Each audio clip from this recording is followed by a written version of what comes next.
I'm Tim Mowrer. I'm a sales engineer at Havok, and today I was talking about Havok AI, which is our newest product. So we now have 6 products: Havok Physics, Animation, Behavior, Cloth, Destruction, and most recently AI.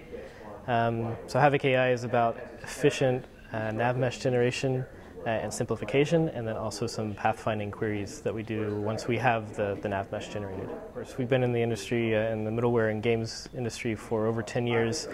Started out as Havok Physics, and we found that people had these questions about, well, how do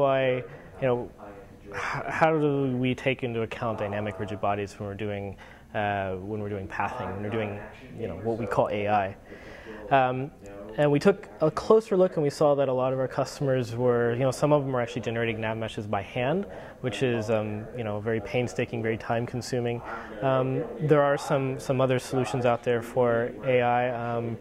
Another thing that we found though was that some of those solutions, people had to set up render farms, not render farms, but server farms, sort of analogous to a render farm, just for generating the nav mesh. So, we had a customer that had a story about, their artists would work all day, say 8 or 10 hour day working on their levels, then they'd go home and they'd kick off this nav mesh generation process, and they'd come in the next morning, 12 or 14 hours later, and it's still going. They're still generating the nav mesh.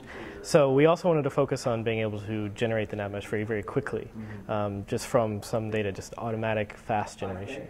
Like today, I showed a level where we had like the castle that you may have seen. It was 120,000 polygons, and I think on my laptop it takes around 5 seconds to generate the nav mesh. And then on top of that, we do some simplification, which just takes a second or so. The other part of it is once we've got the nav mesh, we want to make sure that it works in a dynamic environment. And so right now we have some integration with Havok Physics to help path around dynamic obstacles.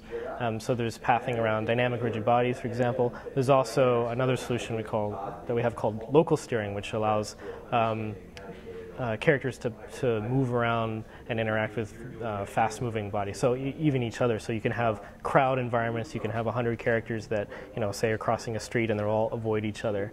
So we've already got some of that tech, but we want to make it better. We want to make it faster.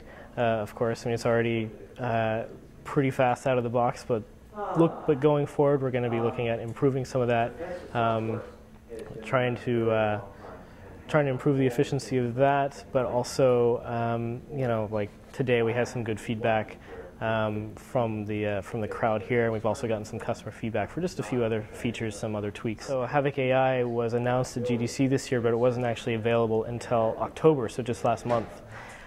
So we've had some early adopters. We have some people that have been looking at the beta for the past few months, but we don't actually have anyone that's really using it in an announced game. Oh yes, absolutely. The feedback has been very, very positive. What we found is that people aren't very happy with their AI solution. Like they tend to, the feedback tends to be along the lines of, well, we have something that kind of works, but we'd like it to be better. We're doing a lot of tweaking by hand, or we're doing a lot of, we're doing manual generation, or the solution that we feel is kind of messy, and so yeah, the feedback has been very positive so far.